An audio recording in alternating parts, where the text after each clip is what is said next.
Vamos a empezar a grabar también acá para los compañeros que pedían la grabación. Bueno, decíamos entonces que el acreedor tiene la facultad, tiene medios legales a su disposición para procurar respecto del deudor el cumplimiento de la obligación. Y esos medios legales son las acciones. La acción, ahí tenemos al diccionario de la Real Academia Española que nos dice: la acción es la facultad derivada de un derecho subjetivo. ¿Se acuerdan la diferencia entre derechos objetivos y subjetivos? A quien le rompieron el auto tiene el derecho subjetivo a exigir la indemnización por el daño que le causaron en el vehículo,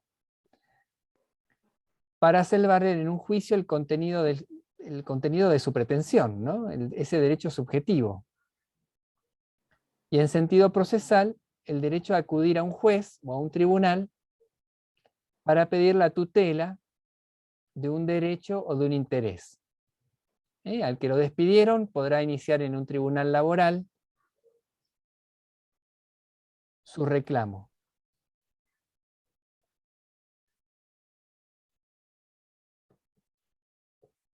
El objeto de la acción es el patrimonio del deudor.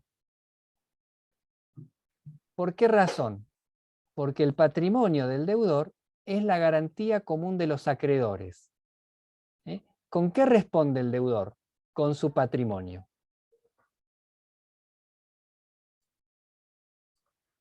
Por eso ahí se ve en el dibujito que los acreedores están yendo contra el patrimonio de un deudor, que por ahí no quiere cumplir voluntariamente con sus obligaciones.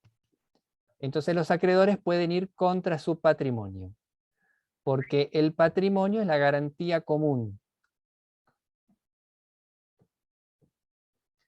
Todos los bienes del deudor, dice el código, están afectados al cumplimiento de sus obligaciones y constituyen la garantía común de sus acreedores,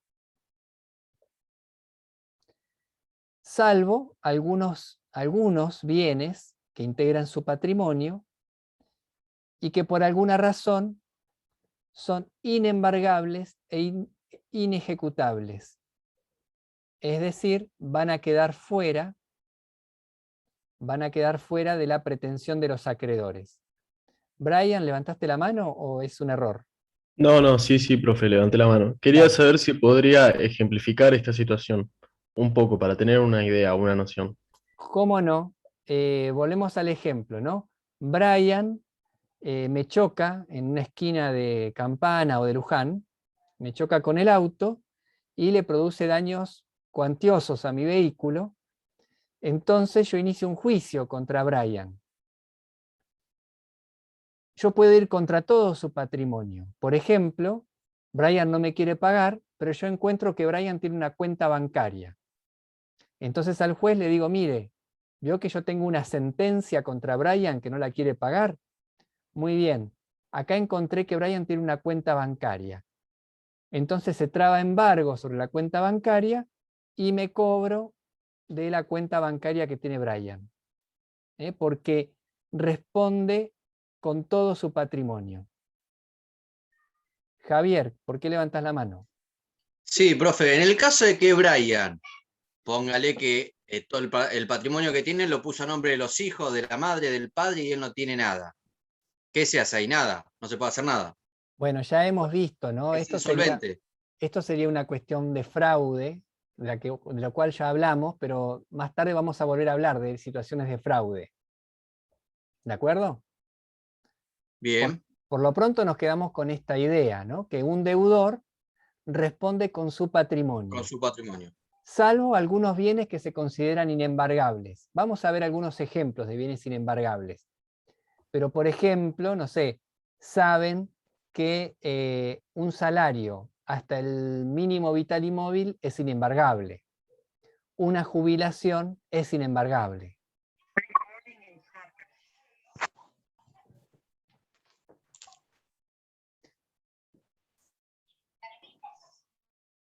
Bueno, y se acuerdan que cuando hablamos de patrimonio, allá lejos, hace un par de clases, decíamos que, por ejemplo, las sociedades tienen un patrimonio especial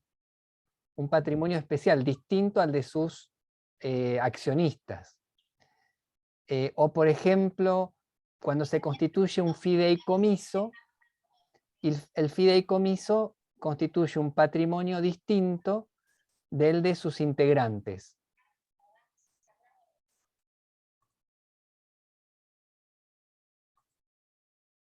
Bueno, esos bienes no integran, digamos, son patrimonios especiales, quedan fuera de la garantía. ¿Mm?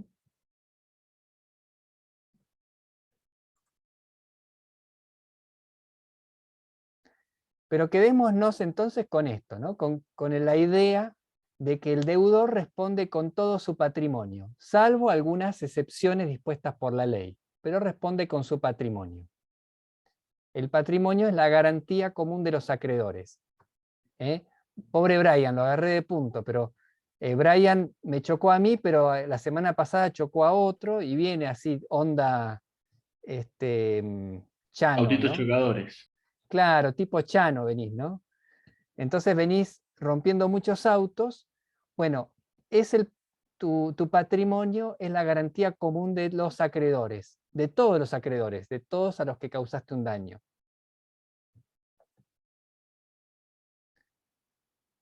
Javier, sí. Profe, consulta, eso vendría a ser también, yo hace mucho que no lo escucho, pero escuchaba de mi viejo, cuando ponen la casa que ellos le llaman en bien de familia, que es inembargable. Eso sería una de las excepciones que prevé la ley, Bien, eh, em, que, que por eso lo ponen así. en algunas circunstancias queda fuera de ese patrimonio que puede ser agredido por el acreedor.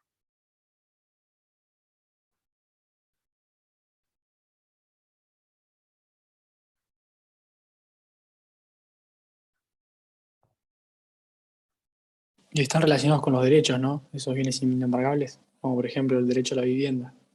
Por ejemplo, el derecho a la vivienda, el derecho alimentario que tiene el salario mínimo vital y móvil. Bueno, en fin, vamos a ir viendo algunos bienes que no son susceptibles de embargo, pero ya los vamos a ver, paciencia. Por lo pronto quedémonos con esta idea de que el deudor responde con todo su patrimonio, con esas excepciones.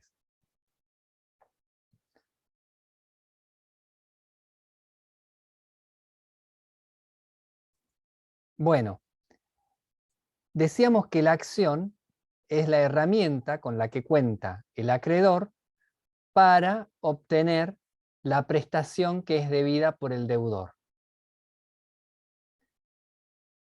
Y al respecto, tiene varias herramientas. Una es la llamada acción directa. La acción directa es la que tiene disponible el acreedor para percibir lo que un tercero le debe a su deudor. A ver si lo podemos esquematizar. Tenemos ahí a tres personas, ¿no? A una que la llamamos A otra que la llamamos B y a otra que la llamamos C. Acá dice que el acreedor, que está con la letra A, para percibir lo que le debe su deudor, que es B, puede ir directamente contra quien le debe a su deudor. Entonces, a ver, B le debe a A, tiene una deuda con A, ¿de acuerdo? Por ejemplo, porque le chocó el auto. Pero al mismo tiempo, C tiene una deuda con B, cualquiera sea su origen. Entonces, ¿qué puede hacer A? Que no le puede cobrar a B. Pedirle a C. Lo que puede hacer es ir directamente contra C por la deuda que tiene él con B. Como Eso esa se deuda. trabaja mucho en lo que son los préstamos, en los créditos, que se requiere el número de quit o quill en el caso de pedirle la entrega de lo que le falta pagar a B para que el A pueda cobrar al C. Bueno, puede ser, no llego a graficar cuál es el caso que estás comentando, pero puede ser que sea así. Por lo pronto Creo queremos... creo que se refiere que, no sé, una persona quiere pedir un préstamo, pero ya tiene solicitado en otro lado. Asocio que a eso se refiere. Bueno, entonces ahí no sería el caso, ¿no? Fíjense, acá entonces lo que dice la norma es esto. El acreedor, para percibir lo que le debe su deudor, ¿qué hace? Va contra un tercero que le debe a su deudor. Entonces, por ejemplo, B le debe 100 a A. A no se lo puede cobrar. Entonces, ¿qué hace? Sabe que C le debe 50 a B. Entonces va y le reclama esos 50 que le debe a B, dice, no se los pagues a B, pagámelos a mí. ¿Mm? El acreedor A ejerce por derecho propio y en su exclusivo beneficio. Es para él la plata, no es para B. No es que va, pagale a B y así yo le puedo cobrar, así yo se lo puedo cobrar. Va directamente contra C. Por eso está esta flechita roja acá. ¿Mm?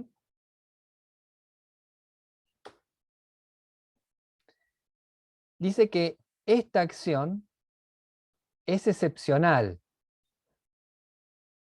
solamente cuando la ley la prevé.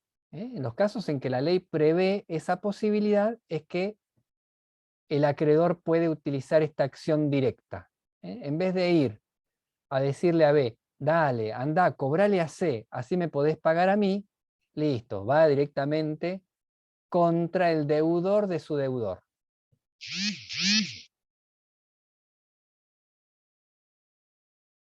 Es la acción directa. ¿Sí? ¿Se ve con el dibujito? ¿A qué se refiere, profe, con que es de interpretación restrictiva? Que solamente procede si está prevista por la ley.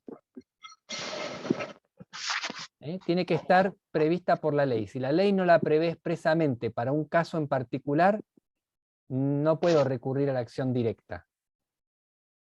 Pero esto, profe, no creo que se refiera a particulares, esto debe ser a empresas, ¿no? No creo que sea entre particulares.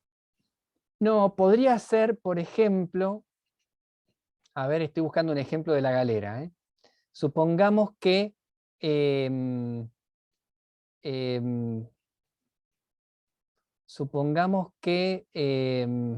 a ver, que el deudor, a ver, qué causa puede tener esta obligación que tiene B? Un choque en cadena puede ser que eso siempre, yo estoy en la disyuntiva, si paga el primero que chocó y le paga todo el resto, ¿eso podría ser? Bueno, a ver, lo tomamos como ejemplo, a ver, pensándolo en voz alta, ¿no? A mí me debe B porque me chocó, pero a B le debe C porque lo chocó a él.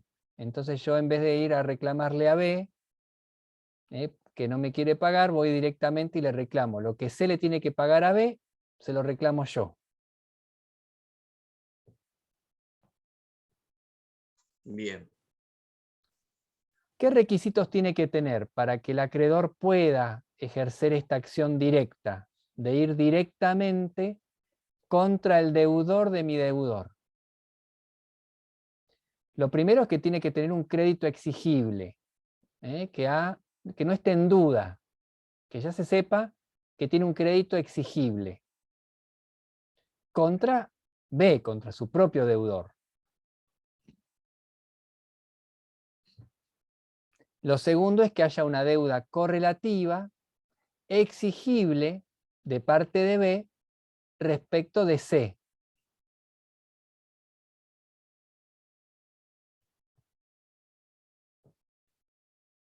Y que ambos créditos sean homogéneos, es decir, que si es una obligación de dar pesos, que también sea una obligación de dar pesos. A ver, si él tiene una obligación de hacer, que no tiene nada que ver con mi obligación, que es de recibir pesos, no podría. Tienen que ser obligaciones homogéneas.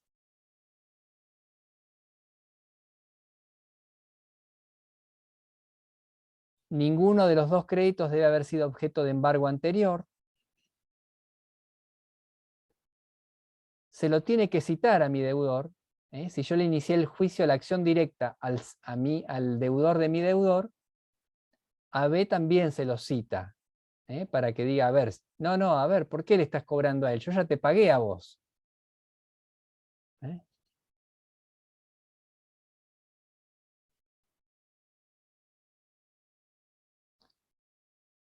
¿Y qué efectos tiene? Bueno, la notificación de la demanda causa el embargo del crédito a favor del demandante. Es decir, en cuanto yo le inicié la demanda a C para que me pague la deuda que él tiene con B, él ya no podría ir y pagarle a B. Ese crédito, eso que él le debe a B, ya no se lo puede pagar.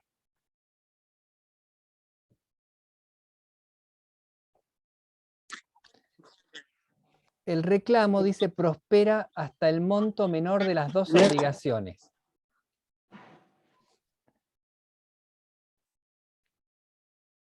Es decir, si a mí me debe 50 B y C a B le debe 100, yo no puedo reclamarle 100. Yo puedo reclamarle hasta lo que me debe B. Al mismo tiempo, a mí me debe 100, pero a él le debe 50. Bueno, yo no le puedo ir a reclamar 100 a él, yo le puedo reclamar 50. ¿Sí? ¿Se entiende?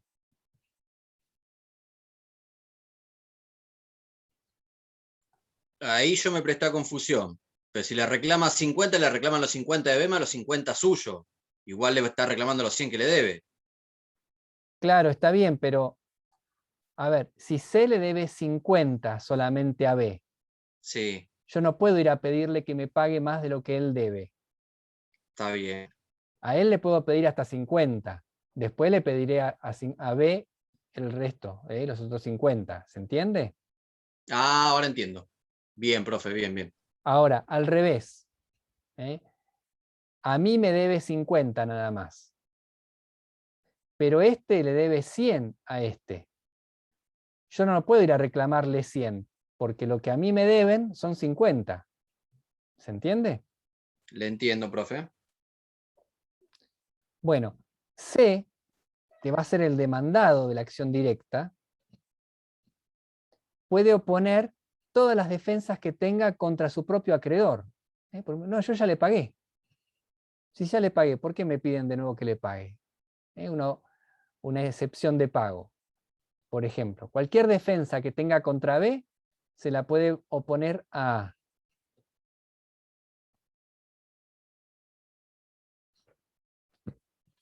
Y lo que perciba A, es decir, el actor en el juicio, ingresa a su propio patrimonio, porque la acción es directa. ¿Ven? Que no es que primero entra al patrimonio de B y después se cobra A. Es una acción directa. Esos 50 que le puede cobrar a C entran en su patrimonio. A B lo pasaron por alto.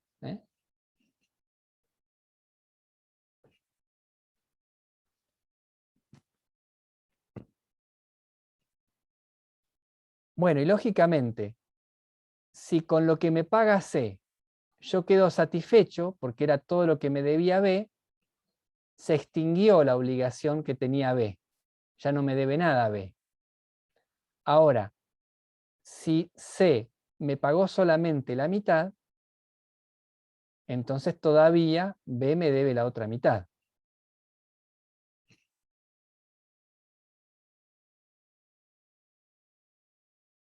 Bueno, esta es la acción directa. La facultad que tengo como acreedor de ir a cobrarle al deudor de mi deudor. Directamente. Profe, ¿y en este caso únicamente puede haber involucrado 3 sujetos o pueden ser más? Puede ser una cadena más larga, digamos. Bueno, en principio lo que está previsto como acción directa es esta circunstancia, este triángulo.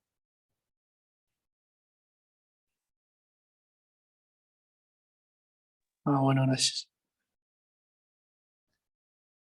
Otra herramienta con la que cuenta el acreedor, otra de las acciones, es la acción subrogatoria.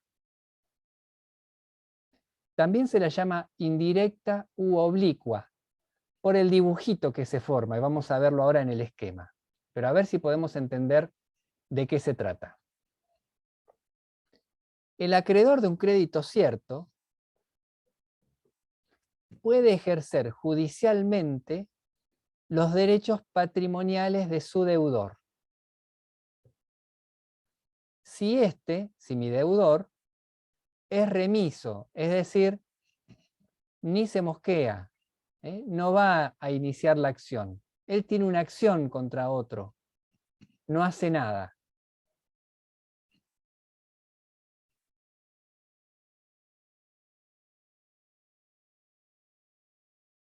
A ver el ejemplo, vamos a ver el esquemita.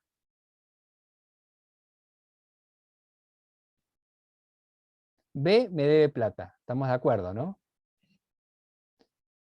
Ahora, B podría iniciarle un reclamo a C para que le pague por una obligación.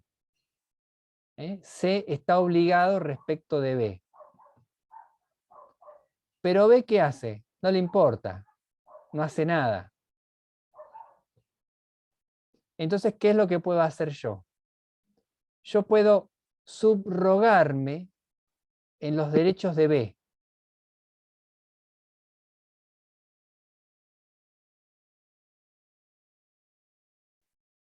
Yo puedo subrogarme en los derechos de B e iniciar una acción subrogatoria. Iniciarle un juicio a C como poniéndome en el lugar de B.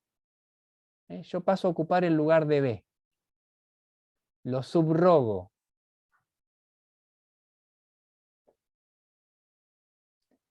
Ejerzo judicialmente los derechos patrimoniales de mi deudor.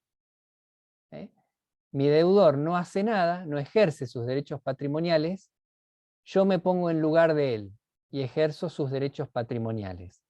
Me subrogo en sus derechos.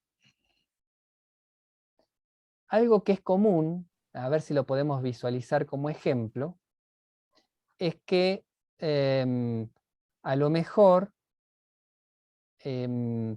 la compañía de seguro me paga a mí una indemnización y se pone en mi lugar, es decir, se subroga en mis derechos. Ahora es la compañía de seguro la que litiga contra el obligado. Esto de subrogarse quiere decir ponerse en lugar de. Acá, el acreedor se subroga, se pone en lugar de los derechos que tiene B. Profe, en cierto modo no es muy parecido al anterior. Es parecido al anterior, lo que cambia es que acá es una obligación que aún no es exigible. Por eso es que yo tengo que ejercer judicialmente los derechos patrimoniales del deudor, porque aún no es exigible esa obligación. Él es remiso, él no hizo nada para lograr que ese crédito sea exigible. Tenés que iniciar un juicio para esto, no lo hace. Ahora se lo entendí. El anterior B sí le había iniciado acciones legales a C, en este caso no. En el anterior tenía un derecho exigible. Bien. Eran todos derechos exigibles. El que tenía A respecto de B y el que tenía B respecto de C. Pero acá B no hace nada. Tiene ahí un crédito no exigible. Tiene que probar ese crédito en un juicio. Como no hace nada, ¿qué hago yo? Me subrogo en sus derechos. Toma el lugar de B. Perfecto, ahora lo entendí. Bien, profe, gracias. Se trata de una acción de conservación, porque en realidad yo estoy como protegiendo el patrimonio de mi deudor. Este no hace nada. Listo, entonces inicio yo la demanda para que no pierda su derecho B. Yo necesito que él incremente su patrimonio para poder cobrar.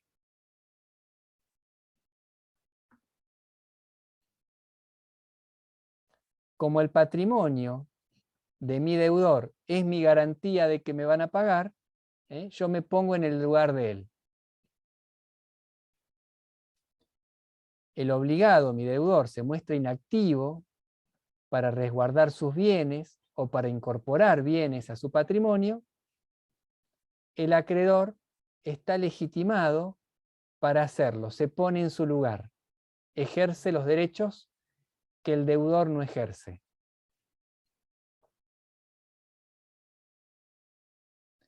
Para esto también el deudor tiene que ser citado. Si yo inicio un juicio contra C por acción subrogatoria, hay que citarlo a B, avisarle, mire que se inició un juicio por la deuda que usted tiene con A, iniciar un juicio a C.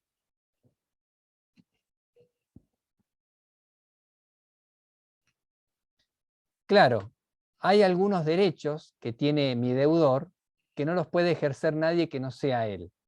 Por ejemplo, derechos emergentes del derecho de familia. Yo no podría, no, ¿sabés qué? Te inicio el divorcio. No, esa es una acción personalísima, la puede iniciar solamente B.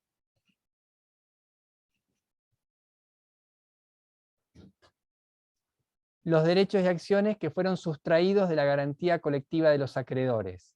Por ejemplo, el bien de familia que decía hoy Javier, ¿no? Eso queda fuera del patrimonio que puede ser objeto de la acción de los acreedores.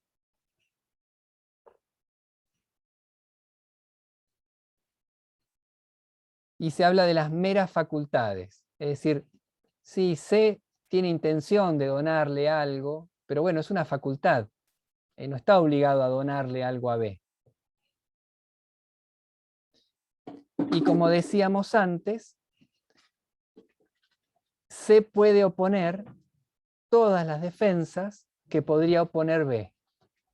¿Mm?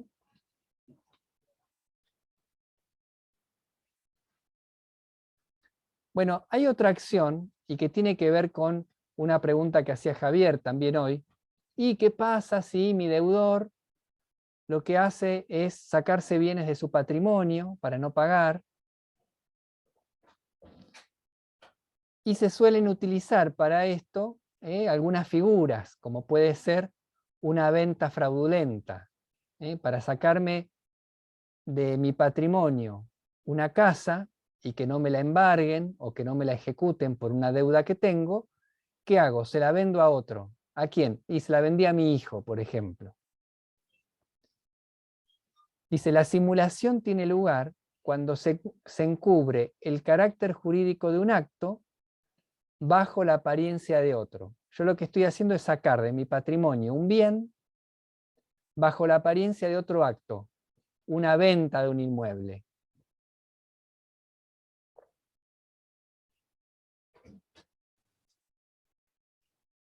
Profe, yo lo que le preguntaba hoy, que entonces no me entendió, me malinterpreté yo. Yo lo choco a usted, yo tengo un auto, el auto que quiero, una Ferrari, lo choco a usted, pero resulta que no tengo nada, absolutamente nada a nombre mío, ni el auto. ¿Y eso cómo queda? ¿Contra quién va usted? Bueno, Porque alguien le tiene que pagar el daño que yo le causé. Otra vez, con lo que responde el deudor es con su patrimonio. O sea que si no tengo nada, usted no tiene forma de cobrarme. Las personas que son insolventes no responden con su patrimonio. No tienen con qué. Pero en este caso yo estoy tomando tu ejemplo para hablar de una situación distinta, ¿no? Una persona que sí tiene bienes que integran su patrimonio y que lo que hace es sacárselo de encima al bien o a esos bienes de una manera simulada. Bien. Simula una venta para encubrir lo que en realidad está haciendo, que es sacar de su patrimonio determinado bien, en perjuicio de sus acreedores. Este no es el mismo artículo que vimos la semana pasada, creo. Exactamente. No, ahora. Exactamente. Lo que vimos el otro día es qué es la simulación. Lo que encontramos ahora es que el acreedor que se ve perjudicado por esta maniobra cuenta con una acción, la acción de simulación. ¿Qué finalidad tiene la acción de simulación? Lo que puedo hacer, yo que me encuentro con que quiero cobrarme de tu patrimonio y me encuentro con que vos se lo vendiste a un tercero, yo lo que puedo hacer es demandar la nulidad de ese acto. Momento, señor juez, mire, es verdad lo que dice Javier. Cuando yo pido informes, en el registro de la propiedad me aparece que no tiene ningún bien el deudor. Sin embargo, fíjese que hace una semana le vendió la casa a su hijo, que es un menor de edad que carece de bienes como para comprar una casa. Bueno, yo tengo que probar, ¿no? Tengo que acreditar la simulación.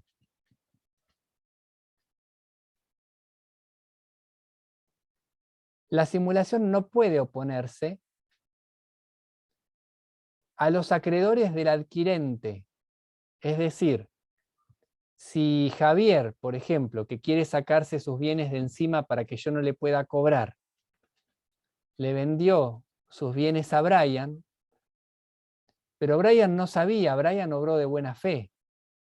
Bueno, entonces no le puedo oponer la acción de simulación a Brian, que le compró a Javier en buena fe.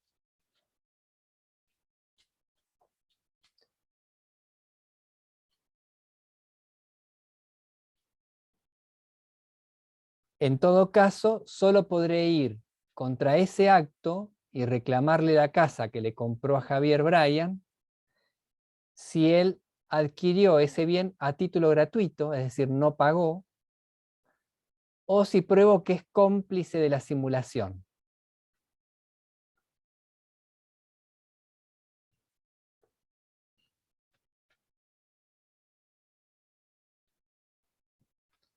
Otra acción que tiene el acreedor también se vincula con un acto que vimos hace un par de clases, que es el fraude.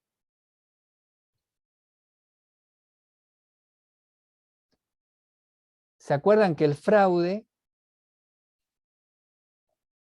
lo que es un acto que en realidad tiene por objeto evitar o, digamos, sacarse de encima los bienes del patrimonio?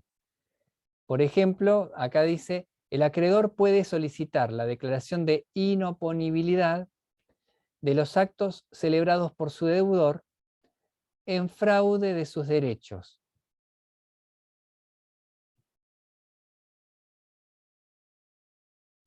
¿Qué requisitos tiene que tener para que exista un fraude y yo pueda ejercer esa acción?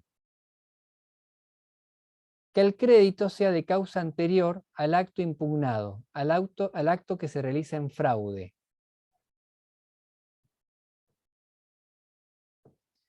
Y que el acto haya causado o agravado la insolvencia del deudor.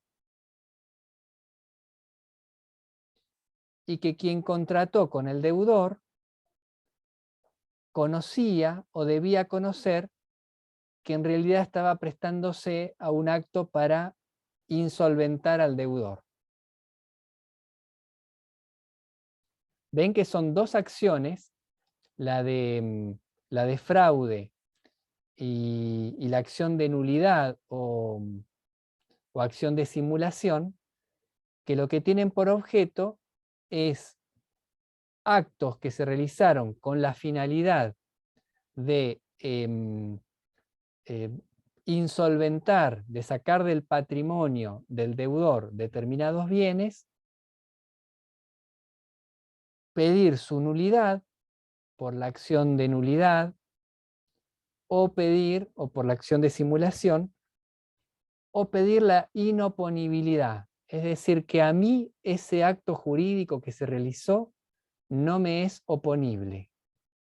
No lo pueden hacer valer en mi contra. El acto no será nulo, porque cumple con todos los requisitos para ser un acto lícito, una venta de un inmueble. Pero a mí no me es oponible.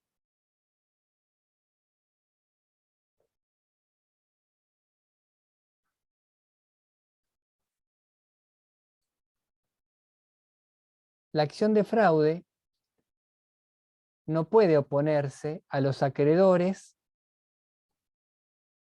que de buena fe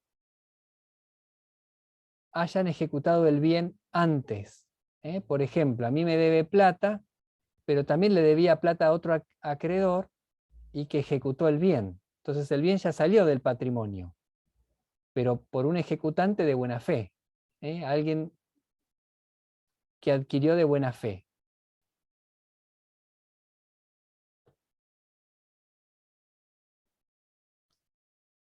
La acción del acreedor, es decir, a mí que estoy tratando de cobrarle a mi deudor, contra quien lo compró de otro, solo procede si ese subadquirente, ese tercero que compró,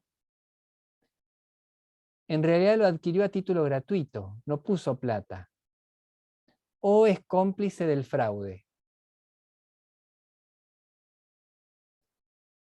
¿Y cómo sé que es cómplice? Bueno, un dato es poder probar que él estaba en conocimiento del estado de insolvencia, que formó parte de llevar a esta persona a esa situación de insolvencia para que no cumpla con sus obligaciones. En cambio, el subadquirente de mala fe, el que contrató de mala fe, responde solidariamente por los daños causados al acreedor.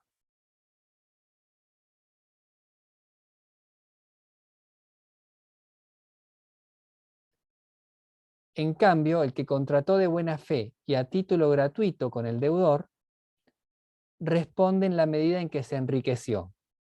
Por ejemplo, devolver la cosa.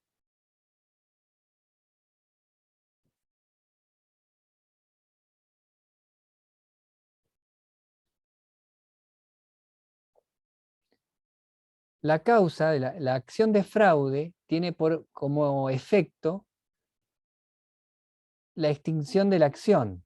Cesa la acción de los acreedores si el adquirente de los bienes transmitidos por el deudor los devuelve o da una garantía suficiente.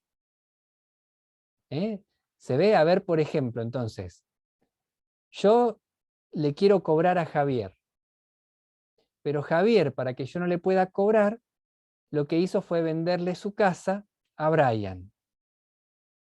Una forma que tiene Brian de extinguir esta acción que yo tengo para que ese bien que salió del patrimonio de Javier no me sea oponible y en consecuencia pueda cobrarme de ese bien, una forma que tiene Brian es desinteresarme, es decir, venir y pagarme lo que yo le quiero reclamar a Javier. Dice, o dar garantía suficiente. Pone otro bien en garantía para el caso de que yo tenga razón y pruebe el fraude.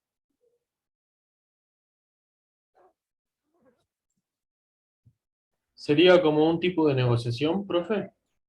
Sí, por ejemplo, vos podrías negociar, vos le compraste la casa a Javier, para evitar, porque Javier se la estaba sacando de encima para que yo no se la pueda embargar.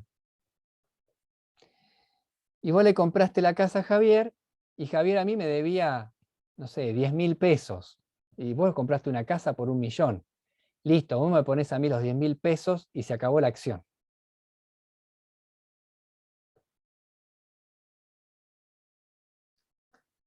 La declaración de Y en ese inoponibilidad. momento, Javier le pasaría a deber a Brian, ¿no? Los 10.000 pesos. Bueno, será otra cuestión, pero lo que se extinguió es esta acción de fraude que yo tenía para lograr la inoponibilidad de esa compraventa de inmueble. Ah, bien, bien. La declaración de Profe, inoponibilidad se con una pronuncia... acción, Perdón, perdón, perdón, no, está con una bien. acción de fraude, ¿se ve agravada, digamos, tu situación frente a lo judicial, frente a la ley? En el orden de derecho privado, digamos, el objeto de la acción de fraude es lograr lo que decíamos, la inoponibilidad de ese acto jurídico. Si esto después tiene una consecuencia penal porque hubo una estafa, es otra cuestión. Es otro, va por otro carril. ¿Se entiende? Sí, sí, profe. La inoponibilidad se pronuncia exclusivamente en interés de los acreedores que la promueven y hasta el importe de sus respectivos créditos. Lo dicho, a mí me debía 10.000 pesos, Javier, pero al mismo tiempo le debía a Dios y María Santísima, como se dice, ¿no? Le debía plata a mucha gente. Sin embargo, los demás no promovieron la acción de fraude, solamente la promoví yo. Listo, la extensión de la inoponibilidad de esa compraventa del inmueble solamente es por el monto de 10.000 pesos, que es lo que me debía a mí. Los demás no ejercieron la acción de fraude.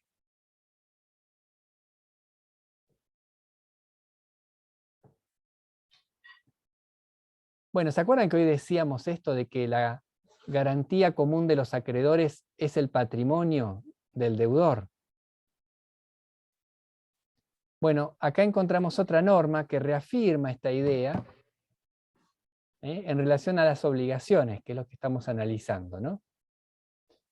Y dice que son garantía de los acreedores los bienes presentes y futuros del deudor.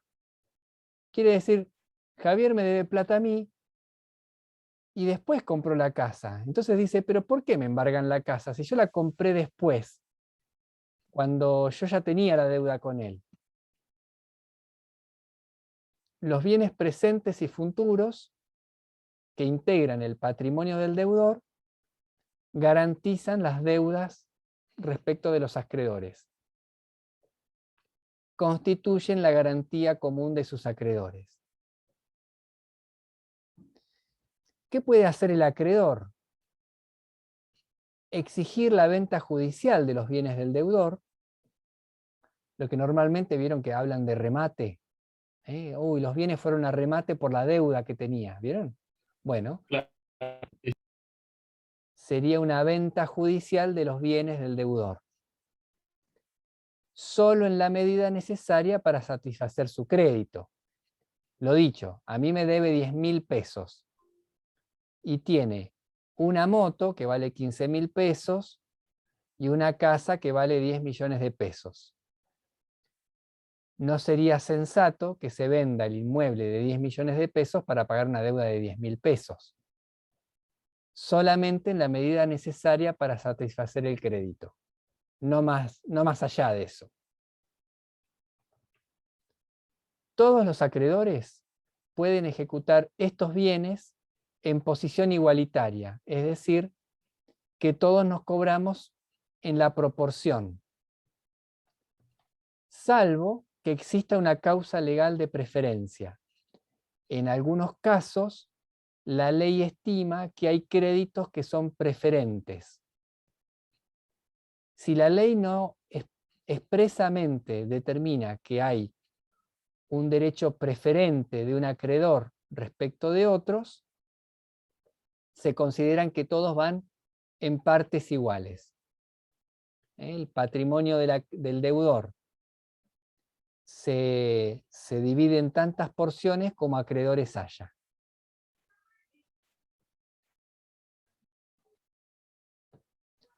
Ahora, hoy me preguntaban, ¿y todos los bienes pueden ser susceptibles de un embargo o de una venta judicial, de una ejecución? Bueno, acá encontramos como una limitación, ¿no? Dice, ¿qué bienes no son susceptibles de embargo o ejecución? Y dice, las ropas y muebles de uso indispensable del deudor, de su cónyuge o conviviente y de sus hijos. Acá entra un poquito en discusión, ¿no? ¿Cuáles son los muebles de uso indispensable? La ropa está claro, ¿no? Esto está claro, ¿no? Por ejemplo, yo le debo plata a una financiera. La financiera entonces me embarga mis bienes. ¿Vieron que nos llega normalmente cuando tenemos una deuda una nota de la financiera que dice que me va a embargar todos los bienes, ¿no? Bueno, yo recibo esta carta, me asusto, porque uy, me voy a quedar, me van a embargar todo, me van a embargar hasta lo que está dentro del placar. Bueno, vemos acá, ¿no? Ahí aparece una limitación. La ropa, los muebles de uso indispensable del deudor, de su cónyuge o conviviente, no son susceptibles de embargo ni de ejecución. Yo tengo una tele en mi casa, y la verdad que hoy en día se considera que es un mueble indispensable, ¿no? Es la computadora que usan mis hijos para tomar clases. Es un mueble indispensable, no sería susceptible de ejecución o de embargo. Los instrumentos necesarios para el ejercicio personal de la profesión, arte u oficio del deudor. Es un dentista, el deudor, y yo le quiero embargar el torno, por ejemplo, que es lo que utiliza para trabajar. No. Instrumentos necesarios para el ejercicio personal de la profesión, arte u oficio. ¿Por qué razón? Bueno, porque se entiende que con esto se provee a sus obligaciones alimentarias y de su grupo familiar, ¿no es cierto? Los sepulcros. Acá ya nos ponemos un poco lúgubres. Los sepulcros tampoco pueden ser, pero yo tengo una parcela en un cementerio privado. Bueno, en principio no son susceptibles de embargo o ejecución, salvo que lo que se reclame es el precio de la venta, de la construcción del sepulcro, de la reparación, y aunque no está acá, incluso de la conservación, lo que le llaman las expensas en los cementerios privados, ¿no?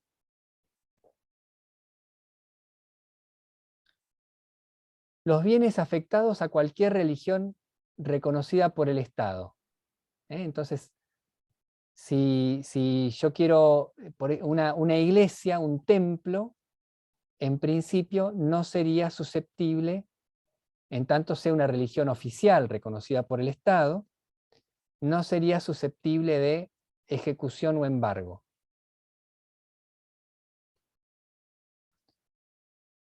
Bueno, acá entonces en este artículo encontramos como excepciones a ese principio del patrimonio como garantía común de los acreedores. Acá algunas disposiciones legales particulares, lo que tiene que ver con bienes de uso común, indemnizaciones por daño moral y por daño material, derivado de lesiones en la integridad psicofísica, indemnizaciones alimentarias, prestaciones alimentarias, y en definitiva los bienes declarados inembargables por otras leyes. La ley de jubilaciones, por ejemplo, la ley que determina el salario mínimo vital y móvil. Bueno, hay determinadas leyes que indican que algunos bienes son inembargables. Hasta ahí no pueden llegar los acreedores. Una de esas leyes, lo decía hoy Javier, es el régimen de bien de familia, la ley 14.394, que establece precisamente que si yo tengo como bien de familia a un inmueble, solamente puede ser un inmueble y en el cual habitan integrantes de la familia. En ese caso el bien no podría ser objeto de embargo o ejecución por obligaciones posteriores a la inscripción del bien de familia. Ahora, yo tengo más de una casa, bueno, una casa va a quedar como bien de familia, la otra va a ser susceptible de embargo y ejecución.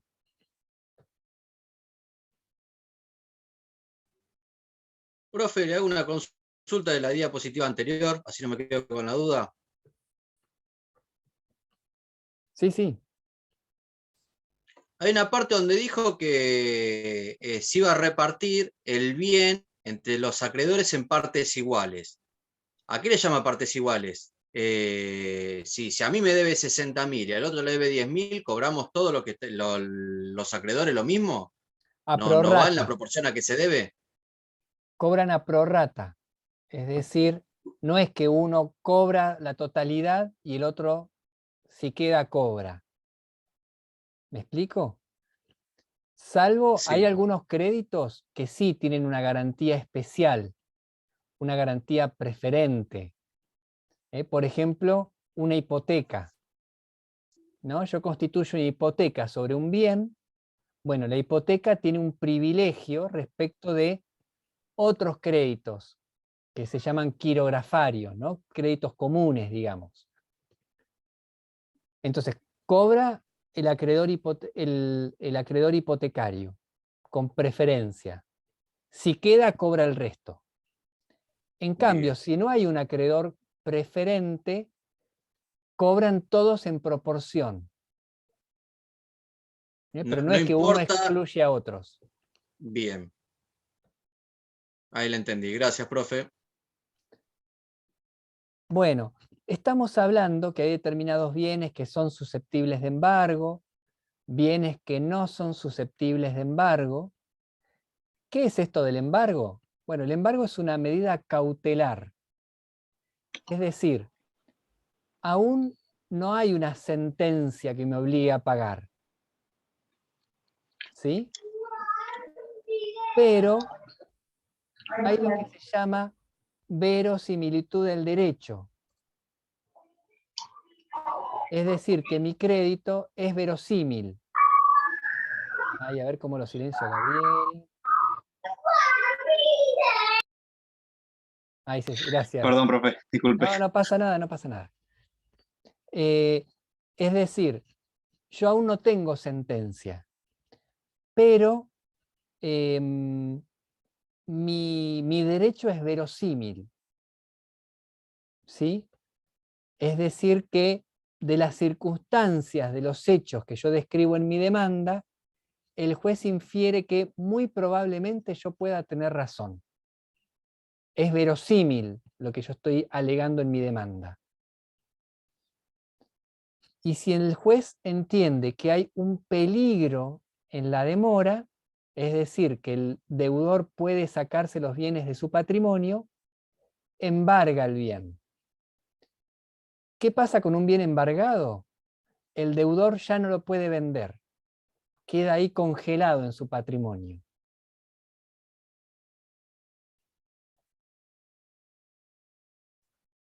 Por eso se le llama medida cautelar. Tiene por objeto cautelar, proteger un derecho del acreedor. En el caso de un inmueble, el embargo se registra en el registro de la propiedad inmueble. Y entonces, cuando vamos a una escribanía para hacer la escritura de un inmueble, nos encontramos con que el inmueble no se puede vender porque está embargado. En el caso de un vehículo, de un automóvil, es decir, un bien mueble registrable, también las medidas cautelares, como el embargo, se registran en el registro de la propiedad automotor.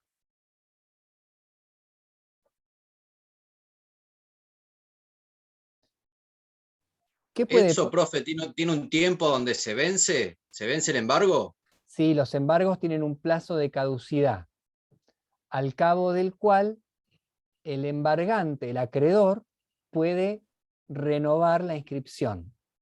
Antes de ese plazo de caducidad, puede volver a inscribir el embargo y entonces no le deja posibilidad al deudor de que en el lapso intermedio saque al inmueble de su patrimonio. Bien. Cuando hay más de un embargante, es decir, cuando hay más de un acreedor que le pidió a un juez esta medida cautelar, se establece un orden de prelación, una prioridad del primer embargante. El acreedor que obtuvo el embargo de bienes de su deudor tiene derecho a cobrar su crédito, intereses y costas, con preferencia a los deudores que no trabaron embargo. Acá se premia al acreedor activo, ¿no? Y se castiga al acreedor remiso, el que no cumple con sus obligaciones para obtener el pago.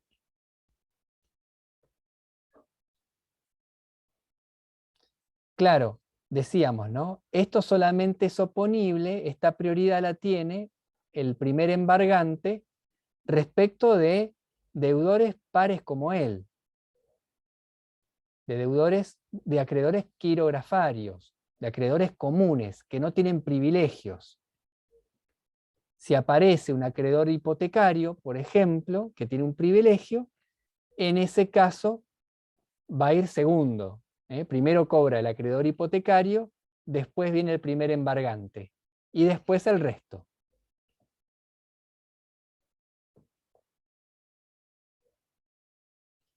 ¿Ven lo que dice? Si varios acreedores embargan el mismo bien, el rango entre ellos se determina por la fecha de la traba de la medida. Es decir, cuando se inscribió en el registro de la propiedad ese embargo. Sí, Gabriel, ¿tenés una pregunta para hacer?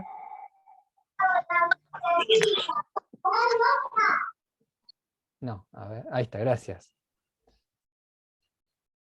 Los embargos posteriores van sobre el saldo. Dicen, afectan únicamente el sobrante.